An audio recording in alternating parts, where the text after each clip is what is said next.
information session of the Montgomery County Commission. At this time, I ask Commissioner Rhonda Walker to lead us in a word of prayer. Holy Father, what a glorious morning. We thank you for the world that you've created. We thank you for the opportunities you've given us. We thank you for the beauty of the stars and the sky and the sun and the grass. We thank you for the power that we see all around us all the time. We thank you that you, as we are gathered this morning, you are in the midst of us. And you will not be denied, and you will not be forsaken in this place. Father, we ask as we assemble here and take on county business that you give us wisdom and understanding, mercy and compassion, and a desire to do justice and show favor to all of the people that we represent. But God, we know we can only do that through your wisdom and your power and your might. It's not of us, but it's of you. We thank you for this momentous occasion. We thank you for our new colleague, Carmen. Father, we just ask that you bestow your blessings on each of us, each person in this chamber, and everyone in Montgomery County. Amen. Amen. Okay, Florence. Good morning. Our visitors today will be Sheriff Derek Cunningham, or in his absence, Kevin Murphy, Probate Judge J.C. Love, County Engineer George Speak, Chairman of the Board of Registrars Buddy Snipes, and Chief Probation Officer Ray Williams with Juvenile Court. We can now go over the items that will be considered during the formal session. We have first a resolution to approve Phase 2 of the Montgomery Thrive Initiative. We will consider a board appointment to the Montgomery Area Mental Health Authority. Consider a sub-grant agreement for the 2022 Weatherization Assistance Program. Consider the Auburn Game Day Professional Services Contract for the Sheriff's Office. Consider the 2022-2023 Annual Community Corrections Plan. Consider miscellaneous appropriations to agencies. Does anyone have anything to add there? Consider miscellaneous appropriations to education. Are there any additions there? Consider miscellaneous appropriations from designated revenue. Commissioner Harris, Yes. on the track and field for Capitol Heights, did you reach any final decision on that? We can always come back to that if you'd like I to. wanted to talk to Commissioner Walker on that too. I got a note from the track coach over at Capitol Heights. Okay. And he's asking for some new equipment. Okay. Yeah, send it to me. I'm happy to help. Is that something we need to do? Send it to me right now and I'll look at it. Do you have it? Yeah, I think I got it. Yeah, send it to me. I'm try to happy get to it. help them. Try to get it done before. What are they looking for? He didn't, I'll get it. I don't think Okay. he even had a dollar amount. Okay. Might be, But if not today, we can do it yeah, at our we might next have to handle meeting. it at the next meeting. Okay.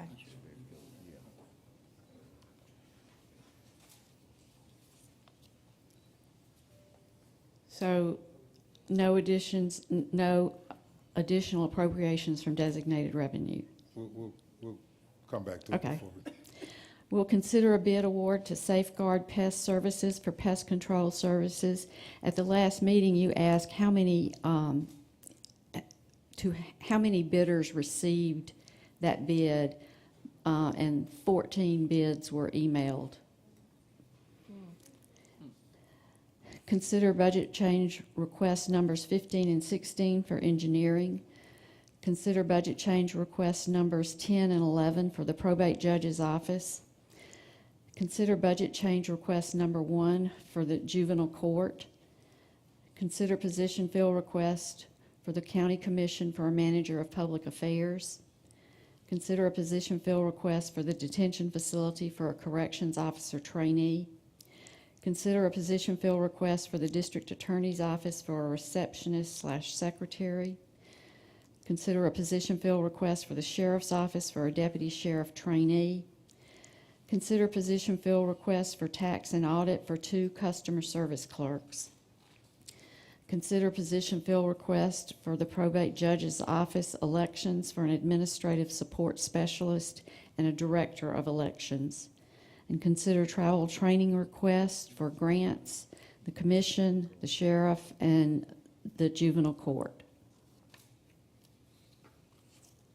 That's all our items for the formal session. Mr. Chairman, Yes, sir. I'd like to discuss one of the items on the agenda for the formal session, please. Sure. As it relates to the resolution regarding Phase 2 of the Thrive Initiative. Now, when the Biden administration passed the American Rescue Plan Act, of course, they wanted to address disparities and so forth that had existed, particularly in underserved communities before the pandemic. And the money was really, was meant to address a number of issues, not just in low-income communities or communities of color, but we know that they have suffered disproportionately as a result of the pandemic, but yet we have not really addressed any of the issues in a real meaningful way. We're spending $42,500 a month in a combined effort with the city of Montgomery for what we call Montgomery Thrive. And yet we have not put forth one resolution in terms of addressing any of the issues that this money was meant to address. And so I am concerned that, first of all, we're spending too much money on an open-ended contract, and there seems to be no real incentive for the folks that we consult with to move forth with something that we can vote on. We're in Phase 2 of recommended projects, but we hadn't done anything with the ones in Phase 1. And so water and sewer continue to be an issue, and our consultants have not really helped us with that. We had to call Montgomery Water Works and Sanitary Sewer Board ourselves, in addition to some of our colleagues in the state legislature, to even get an application in to ADEM. And so I'm just concerned that we're not moving in any type of manner to really get the resource to the people who continue to suffer. We'll be in another pandemic before we address any of the issues related to the pandemic that we're currently in. So I would really want to have a conversation, if not today, very soon, about amending that contract and maybe considering things on an hourly rate. All across this country, there have been monies that cities and counties are dealing with the American Rescue Plan. And most of our counterparts in various cities and counties have said they could read the interim rule and the final rules for themselves. They didn't need to pay anybody to interpret the rules. What we probably need to do is spend that money when the subrecipients have to comply with Treasury guidelines. So I'm really concerned about that, and the fact that we're not moving forward, but we continue to spend $42,500 a month in a combined effort with the city and the county for these consultants.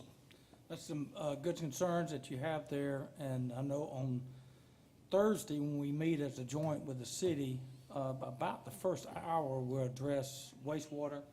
There's some experts coming in on wastewater, what we need to do going forward and trying to move forward. I know the first phase we did approve the resolutions to move further into the first phase and do more to move that process forward. And I think today we're voting to move the process forward for Phase 2 today. And that allows the consultants to start the process of generating all the information that we're going to need to get those projects done that we did outline. But I do appreciate your comments and your concerns. That's something that we do need to talk about. Right, and of course, mental health is another priority, and that was pretty easy. They're already building the Crisis Diversion Center, and we gave $5 million jointly to that effort, and it looked like we could at least have a resolution on that, because that didn't take any real efforts because they were already doing that. That was underway. So I'm just wondering what is holding that up. Yeah, I think it's, on that one, it's time to go ahead and move forward and get them the money and spend that money for that, because that, I agree with that one. And I really think we really seriously need to consider amending that contract. I mean, you know, $42,500 a month. I mean, there's no incentive to really move to get anything done. I think, you know, if I had the luxury of doing that, I might have a tendency to hesitate too. So I think it's very important for the taxpayers. I really do. And again, as I said, we are not addressing those needs that the Biden administration thought was very urgent. He's put forth an executive order on diversity and inclusion, and we still seem to be trying to figure out what he meant by that. So hopefully we can move forward in an intentional fashion with this money. Okay. Thank you, sir. Thank you. Now we'll hear from Sheriff Cunningham, or, no, Chief Murphy.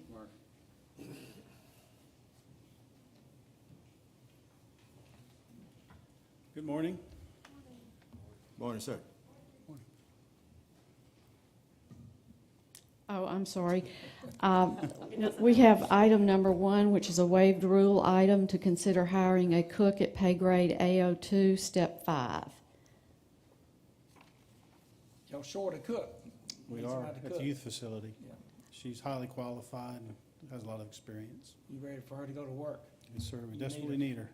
Okay. Any objection to waiving rules on that? You already have a dietitian out there, don't you? Supervisor, yes, sir. So that, we will waive rules on that. I don't have an objection. Is that all you need, sir? There's also item, put my glasses back on. Item number 2 is a budget change request number 2 for the detention facility. It's to move money from fund balance for maintenance and repairs in the jail. Just my question to that is, what happened? What are we fixing for $125,000?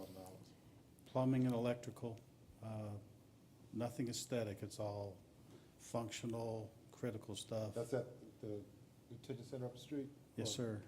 And most of it is in the future going to be repaired and replaced with the overhauling of the facility. This wasn't a part of what we just did? These are day-to-day things that we're having to do till we can get the entire renovations done. No, we didn't budget for them. We budgeted $137,000. Well, I No, mean, no, we've, that's out of, our, I'm currently having to override the budget. We're just trying to go ahead and technically increase the budget to cover the overage that's expected to get us to the end of the year. yeah, I don't know how we couldn't anticipate $125,000 worth. We did for the 2023 budget. We've already provided for that. It wasn't in there for 2023. Now, we've got to have the work done, we've got to have it done. I'm not a big fan of getting it done this way. It wasn't, Commissioner, it wasn't anticipated, and I understand.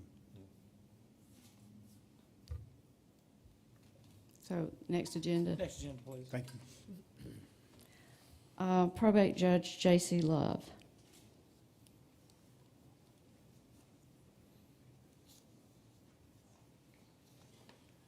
Good morning, Chairman Singleton, Vice Chairman Sankey, Commissioners Walker, Moore, Ziegler, and Harris.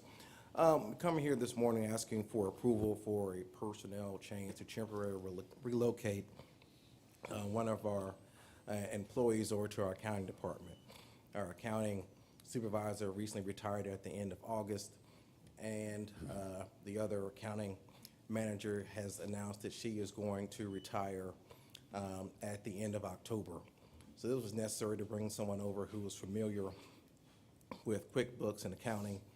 This employee has managed the books over in the elections office to be able to ensure that we make our scheduled monthly payouts so that neither my office nor the county gets charged any late fees for not making those timely payments. And so we needed approval because this was an employee who was not in the necessarily line. It's the things that a tag supervisor position.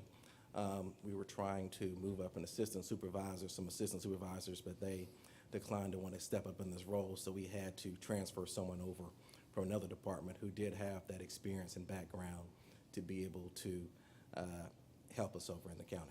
This is coming from the election center to a county? Yes, That pay increase, Judge, is that the pay that the person is moving into, that's the pay of the job currently? yes, that's But correct. The person that had the job is getting that? Yes. Okay. Is that gonna leave you a little shorthanded in the election center? I know- Well, you know, the person we're looking at is our training coordinator, but she understands that we're still going to need her to assist us with training when we get closer to elections, so. Yeah, But right now, just seeing where we're going with the new Ingenuity system that you all approved a few months ago, and trying to make sure we had someone trained when that other employee retires as well. I think, you know, that they can do both jobs. yeah, because I know she's been a very good employee and. Yes, and she's managed the budget for accounting, for elections, and when we looked over, at say in Jefferson County, the person who is the number 2 up there for them for an accounting is the person who manages the budget for their elections department. So it's not something that is out of the ordinary, but she's just knowledgeable and familiar with it, and the best person that we have that can do the job for us. Any other questions? Next agenda. All right, thank you. I'm going to call Chief Murphy back because there's one other item to be considered for the sheriff's office, and that's a public safety communications supervisor. This is an unbudgeted position fill request.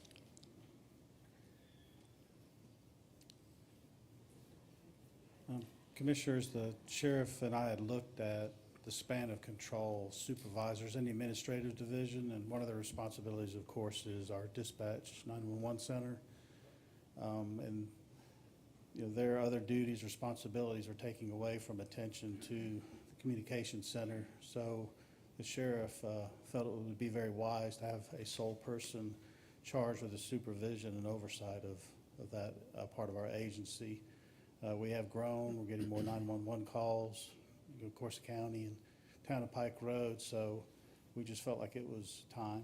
We've been putting it off for many years, but this person will have a lot of responsibilities, and they will be very busy.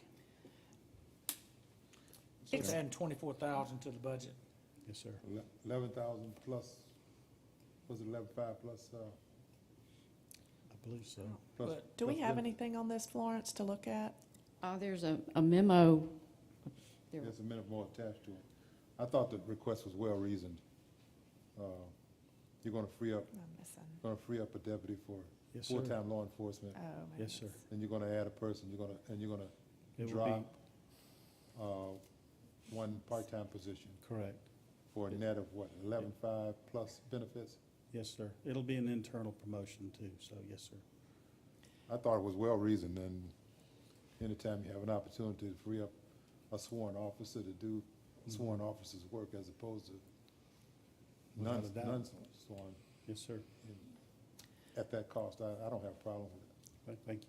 Chief Deputy, I'm sorry, I haven't read the information memo on this. You're hiring a director of 911 operations from Not Montgomery really a County? director, more of But a supervisor. Supervisor Yes, for ma'am. 911. Yes, ma'am. How do you currently operate that now? A sergeant is supervising the dispatch Just center. kind of does double duty and, They have a lot of plates spinning, and Uh-huh. that's one thing that we noticed when we were kind of doing office audit, that their attention to other responsibilities was taking away from the 911 center, and which is a critical component of operations. So we felt having somebody full-time with that responsibility was a prudent thing to do. well, and fairly standard in other counties. So I don't have a problem with this request Thank you. either. The next agenda then. Thank you. Next, we'll hear from County Engineer George Speak. Yeah, good morning. We've got two future agenda items. That item number 2, that's our 2023 annual transportation plan that's required under the Rebuild Alabama Act. It's It's about almost 26 miles of road, $2.9 million, and it's our Rebuild Alabama funds and our Federal Aid Exchange funds, and we've got this set up in our budget for 2023. We've got these funds budgeted, but it's just under the statute. It has to be approved by the commission by August 31st. Any questions? Next agenda. It's item number 3. It's Taylor Landing, Plat number 1, and it's 7 lots on US 82 near Greenwood Road. And Brad Flowers is the engineer, and Dale Walker's the developer. And we've notified the utilities and adjacent owners that are required by state law, and it meets all of our regulations. This is new to me, George. I've been here 10 years, and I don't think we've ever had to do this. Yes, sir. We don't have many of those because most of the counties, most of the developments in the police jurisdiction or planning jurisdiction, which would be the Pike Road or City of Montgomery. Right. But this one is out. It's out of the PJ? It's out of the PJ total. Okay. That's was two things that I have. One was that where exactly is it? Kind of common name street. It's between Pine Level and Carter Hill, which, US 82 comes off of 231, going to Union Springs. Union Down Spring. that way, to Union Spring. Yeah.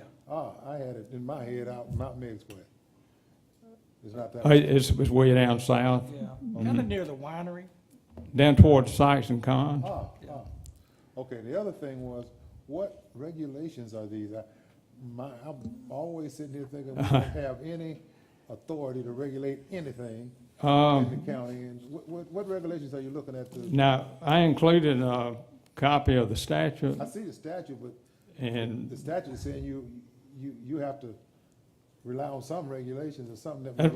our subdivision regulation, yes, sir, that's what we, If you could you get me a copy of that? yes, I can get you a copy. I'd like to see it. I didn't know we had, just to see what the requirements are, because a while back, we had this development out off 31, LaSalle, the little place out there with the undersized pipes and all that. Oh, Lagos Del Sol, now Yeah. that's right. Now, that one is in the city's police jurisdiction. Oh, so that was in the PJ. It wasn't subject to our regs. Right. I mean, right, it would be, that's right, it's the city's subdivision regulations they would have to meet. Okay, but I'd really like to see what we have on that, because Okay, I can, you want to just email you a copy of it? Yeah, that works. All right. All right, thanks. But George, isn't there a similar situation in a community off Old Selma Road that the citizens continue to complain about in terms of stormwater and how stormwater is really becoming a problem in terms of them being able to enjoy their property? And I think the county perhaps had some jurisdiction, this may be a similar situation, correct me if I'm wrong, had some jurisdiction over that, and that is an ongoing problem. So when we approve this, are we saying that we're responsible for the developers and the infrastructure they put in, and whether or not the stormwater is managed properly? Yes, sir, there's no, like, it fronts 82, so that belongs to the state. Now, we do maintain Greenwood Road, but they're not really altering the drainage on this. They're just taking a piece of property and cutting it up into 7 lots. But They're going to build houses or some type of structures? Yes, sir, it'll be residential houses. And they've got permission from the state to come off of 82. But The access will be off of 82. But doesn't the Code of Alabama gives us some responsibility as a county in terms of oversight and making sure that this is done according to standards? And if it's not, and the people start to move in and the water is standing up on the street, don't we have some obligations if we approve this? Now, it will be, if there's water on I mean, that's just an example. the only street, well, it will be US 82, that's a state highway. So, I mean, there won't be any alteration to that drainage on the state right of way. But we do have some responsibility if some legal action came as a result of this development and it was not done properly, according to the code, according to the Code of Alabama. I'm just, yes or no? I can't think of any, responsibility as far as drainage that we would have. Thank you, sir. So you do certify that this plat meets the county's?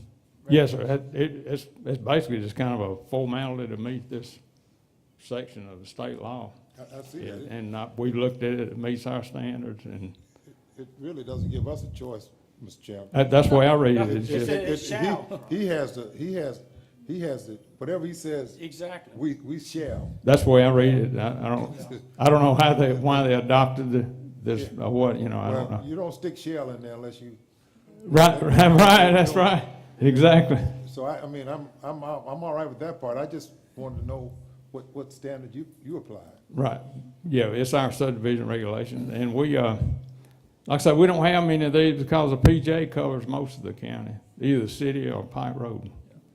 And it would be by their subdivision regs. Yeah, that's what you think. This, what, 5 acre lots out there? Yes, sir, 5 acre lots, 7 5 acre lots. Any other questions? The next agenda. Okay, thank you.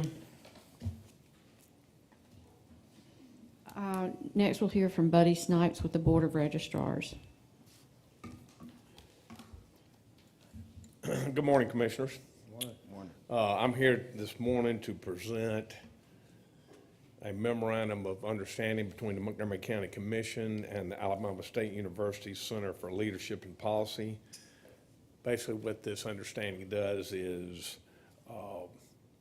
we're going to adjust the precincts within the existing county districts so that we don't have situations where a voter in one precinct votes for or with 2 different commissioners.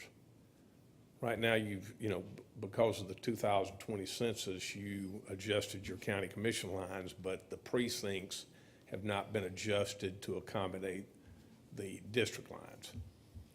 So it's just nesting, right? Right. I mean, that's a word that Commissioner Sankey doesn't like, but that is correct. Well, no, I didn't say I didn't like it or anything. I just Well, said the other time, I've ever heard of. Another thing that we're gonna do is, we're gonna work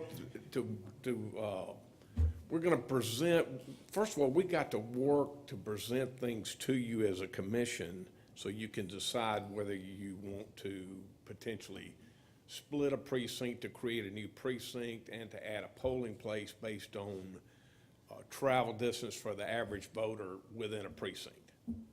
So, because, for instance, with Commissioner Sankey, he's got a precinct that's now fairly wide east to west with one polling place.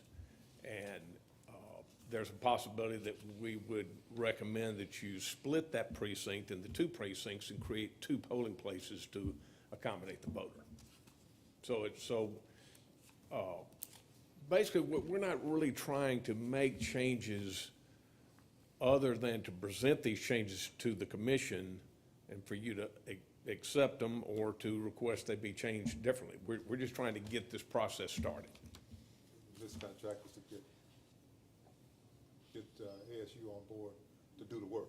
Yes, yes. Lewis. Lewis Hines is here representing ASU and And the maximum fee is $3,000. yeah, the maximum cost to the county is $3,000. Yeah, I don't have a problem with the process. I was just concerned, as we've already talked about, and I think we can work together with Judge Love to make sure that the people are not disenfranchised, because I'm concerned about Wards Ferry Road. As I stated earlier, it's already overcrowded, and if we're going to be moving people who formerly voted at Georgia Washington to the precinct on Wards Ferry Road, they may become discouraged and not vote, and we want to encourage people to continue to vote and be part of the process. So that would concern me if, assuming I'm well, even if I'm not reelected, I'm concerned about those folks having to drive all the way over to the Passion Church on Wards Ferry Road. It's already overcrowded, so certainly we need to address that. Yes, sir. And that's why we're presenting this memorandum of understanding, so that we can work with you and get that all repaired. Buddy, very briefly, would you share with the rest of the commission what you shared with me in our meeting a couple of weeks ago about the number of people in Montgomery County that have not registered to vote? I don't have the numbers in front of me, but it seems like what we discussed in our meeting a couple weeks ago is that in Montgomery County, there's about 18 or 19,000 people that are not registered to vote. And there's, is there 59,000 people that are registered to vote that did not vote in the last election? Yeah, I think the main So- thing was that we have a bigger problem with people not voting than we do with people not registered to vote. That is correct. That's correct. We have a bigger problem It's in on my Montgomery desk. County I with participation by the voter versus registering the voter. Yeah, we certainly don't want to do anything to cause further deterioration of that process. We want to try to present, Well, this process is gonna help, is designed to help that. And speaking of that, I know the Board of Registrars is responsible for also purging voters list. How many folks have you all taken off of the voters roll for various reasons? Well, You have any of that data, The Board of felonies, et Registrars cetera? is not in charge of purging the Who voter does list. that? That would be the Secretary of State of Please Alabama. forgive me, okay. You all not The involved in only that in thing any we way? do, well, we eliminate you from the voter list when you pass away. Okay, I mean, we eliminate you from the voter list based on directives that we receive from the Secretary of State and various agencies, to obviously remove you. We don't just arbitrarily I remove understand. people. I mean, the No, I didn't mean- NVRA, puts you in inactive status if you don't vote in two complete federal election cycles, then you become inactive. So the voters, we don't actually, the voter creates it for himself. yeah, but it doesn't start with you, but you have that data in your office. You have the data in terms of how many people have been removed, even though it may start with the Secretary of State, for whatever reason, whatever legal reason they may have been removed. Yes, sir, I can get you a copy of what I presented in that meeting the I was other just day. curious about how many people have actually been removed from the list for various reasons. Well, I can get that list for you. I'll be happy to email it to you. Thank you. Or I'll hand deliver it to you. Thank you, sir. Appreciate you. You're certainly welcome. Thank you very much. Next agenda. Next, we'll hear from Ray Williams with the Juvenile Court.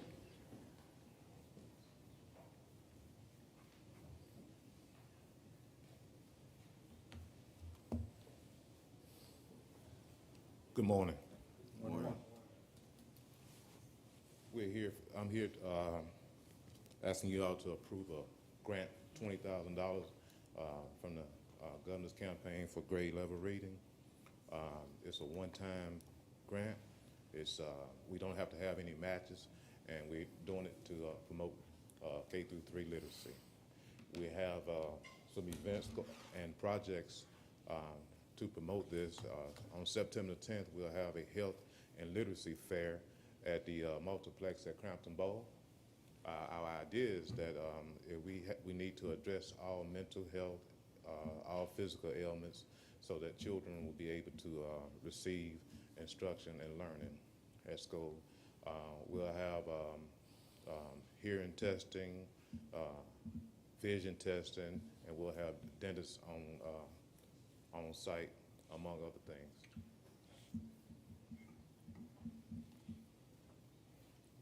Any questions? Next agenda. Thank you. Thanks, Ray.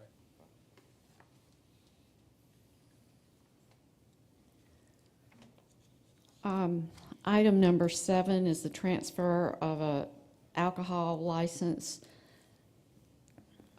at the Cook Station Grill and Grocery. I think that's one that Sheriff explained is just changing ownership, Correct. and he's okay with it. He's okay with it? Oh, Yes. he's here now.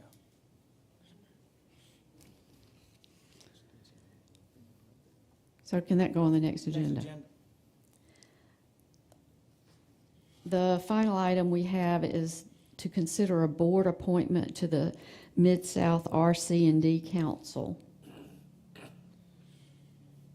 We have a vacancy. Yeah, I would like to propose to our fellow commissioners, Regina Walker be appointed to that board. If there's any questions, any objection to her being the one, I think she'd be a great addition to that. Does she have any objections? She does not. Then I'm for it. She don't have any objection. Then I'm for it. I talked to her this morning about it. So that can go on the next agenda. Please. All right, that's all the items that were listed in our information session. Any other commissioners have anything they want to discuss? I've got a couple of things, but anybody got anything else? One is, historically, we have, at this time of the year, supported Alabama State University with the 3 events. They have the gala, they have the Labor Day Classic, and then the Turkey Day Classic. And we have supported them in the past. Cheryl, $100,000 is what it is? 150, $150,000? 150 for 150? all 3. All 3. And then the other one was, I believe, everybody got a letter from Johnny Williams. I don't know if y'all got a letter, and I've got a letter from him. Again, the Sports Commission is hosting 3 ESPN college football games, 2 kickoff classics, the Kickoff Classic, and then the Red Tail Classic, and then the Camellia Bowl in December again.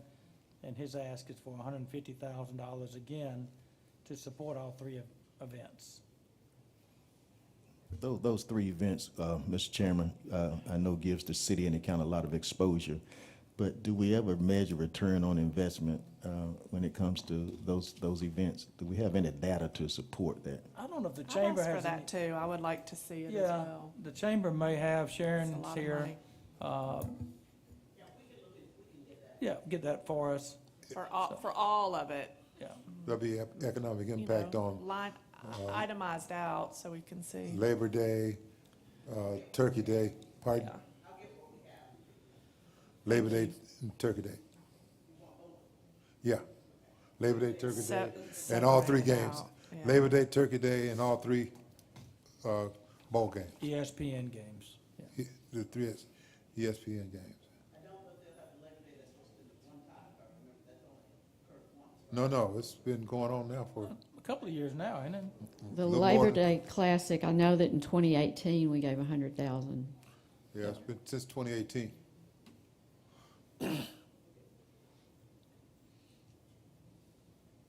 All right, But I don't have a problem Yeah. supporting them at the same level let's, we've supported them. let's in get the past. information and then put it on the next agenda, but we can take it off the agenda if we don't have enough information. Is that okay? So we'll have a budget change for the next agenda, and we'll get with the chamber to get the information that they have. And then we have to table it for more discussion, we can. All right. Works. I know we have a executive session. I don't think Ellen's here, though. Is it? Okay. Okay, all right. Is there anything else, commissioners, y'all want to discuss? She'll be at when, Sharon? We'll have to do it after the formal session. Don't rush her, we're fine. Yeah, we're fine. No, we'll do it after that. Y'all want to entertain anybody that wants to sign up for 10 o'clock? You want to do that now? If we have anybody that signed up to speak at 10 for the community, we do. If, Ron, I sent you that. I'll give you the option, you can do it now if you want to. You Yeah. don't have to wait You see around. it? It's very vague, like So you who else? said. We got Teresa. Who else is on that list, Sheriff? And he's. Brother Levi? And I always encourage everybody to go through the principles, Reverend Jackson? you know, because I always Reverend Jackson, if you'll come forward and state your name and your organization, please. Okay.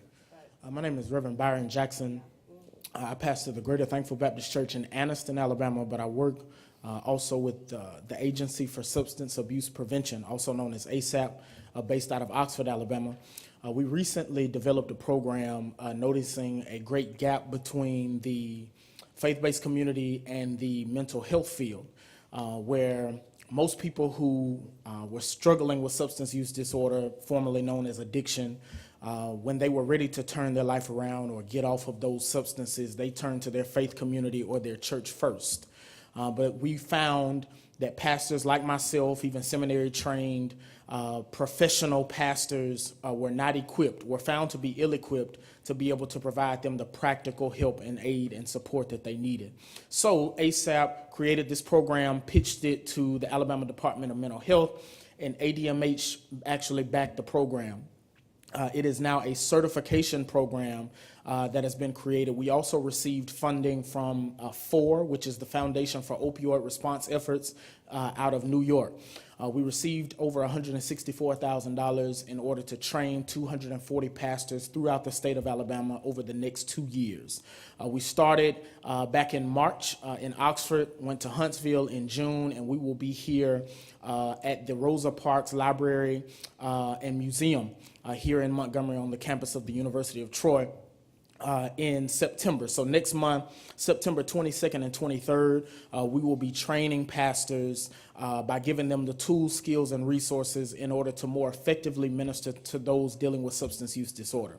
So I'm not here to ask the commission for any money or anything like that. All we're asking for is your support in getting the word out to the pastors and senior level religious leaders, which is basically ordained ministers or preachers of all faiths. This is an ecumenical program because we want to engage the faith-based community and equip them in aiding us in eradicating this great disease and epidemic we know as substance use disorder. And so what we're asking you for, I'm in the process of adding all of your emails on the website to an email where you'll get this information from me. And if you could send it out to the various pastors, leaders, even the community. There are many ministers who work for various organizations, so we're just asking for your help in getting that information out. I presented this at the Montgomery City Council on last week, and so I'm here today to simply ask for your support, pushing pastors, your faith leaders to attend. There is a website, fbss.asaprev.com. Once again, fbss.asaprev.com. You can go and register there. It is absolutely free. All they have to do is come and attend. So we're just asking for your help in that. Do you have any questions? How long is the conference? It's 2 days. It's a total of 16 hours in order to receive the ADMH certification. So it's 8 hours each day. They're always held on a Thursday and Friday. The one next month will be September 22nd and 23rd. And so we will be on University of Troy's campus from 8 to 4, both that Thursday and Friday. But at the end of that Friday, they receive their certification and they're entered into the database. And we put all of the certified treatment and recovery resources at these pastors' disposals. Well, thank you. It's a great program. Appreciate you doing it. Appreciate you doing it in Montgomery, too. Absolutely. Thank you so much for having me. How long have you been in the Thankful community in Anniston? So I grew up there. Oh. I was born in Saks, and I'm a lifelong member of the church I now pastor. So So Brad Barbecue. yes, those are our Lunch members. there. Absolutely. Yes, sir. They doing all right? Yes, they're doing great. They're doing great. Thank you all. Thank They you. call it the thankful community? Yeah. They did what? We're just thankful for God and His For the Lord. blessings. Brother Levi. Thankful for Brother Levi. Brother Levi. We've started to go looking for you. Well, good morning, everyone. Morning, sir. My day started this morning when I got up and jogged 4 miles. And I was born the same year that Dan Harris was born. Come by and get me tomorrow morning. What, 1920? He's about a month older than me, or I'm a month older than him. Not as tall as he is, and I'm not as smart as he is, but I'm still in the game. I'm not on the bench, Dan. I'm still in the game. Well, after that, I showed up at Lee High School, Go Big Red. I was there. What time did you get there? I got there right about 7. I was with Charles Lee. I was with y'all. Yeah. Well, I didn't see you, but that's all right too. But anyhow, I'm here to say that the message is very simple. think big. That's a message that God has given me since 1990, and I'm just here to tell you it works. And I was elated when I got a call from DHR that says, we have got to have your help with this particular case. The boy has been with DHR almost his entire life, and he's about to age out, and they don't want him to go out in the condition that he's in. So I'm very pleased to say, I said, well, how soon do you want to do this? And guess what they said? Tomorrow. I said, oh, no, not tomorrow. You're just telling me today. I said, maybe next week, because that was the week that they were having the Alabama High School Athletic Association meeting at the Renaissance. I said, I can't deal with it today. So the next week they came in and they put him in my house because that's the best place for him under his conditions. I'm here to tell you today that when we are willing to do what you guys are doing, you all are doing it. You all are putting in the time. You all are giving the training. You're getting people to trust and try and have tenacity and then use teamwork and finally think big. People change. I've seen it happen. I've seen it happen over and over and over again. And I'm just here to tell you that I'm still in the game.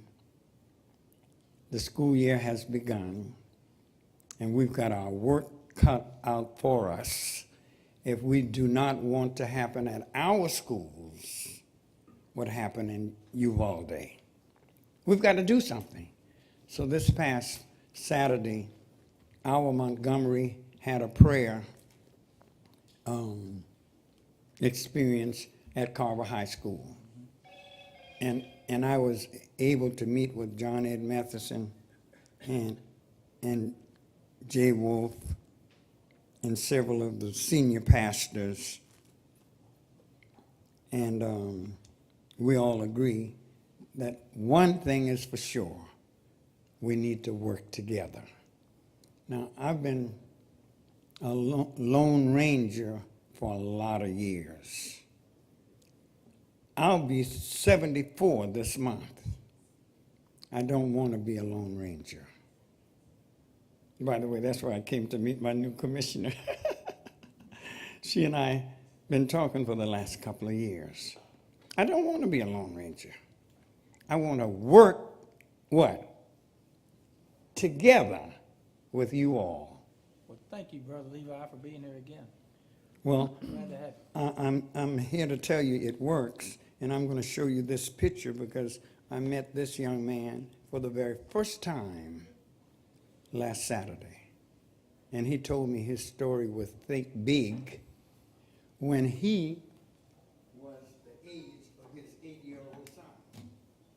And the man came through my program when he was 8 years old. But his son opened up the meeting last week in prayer. And I know my time is up, and so I'll stop and just let you know that I'll be talking with you, and I'm looking forward to having a Think Big impact at every school in Montgomery Public School. Well, thank you. Thank you very much. Mr. Chairman, Yes. we've got a special presentation to make once we get back. Okay. If we could, whenever Take you're a ready, break. take a 2-minute break 2-minute, and then. a 2-minute break, and we'll be back at 10 o'clock. So.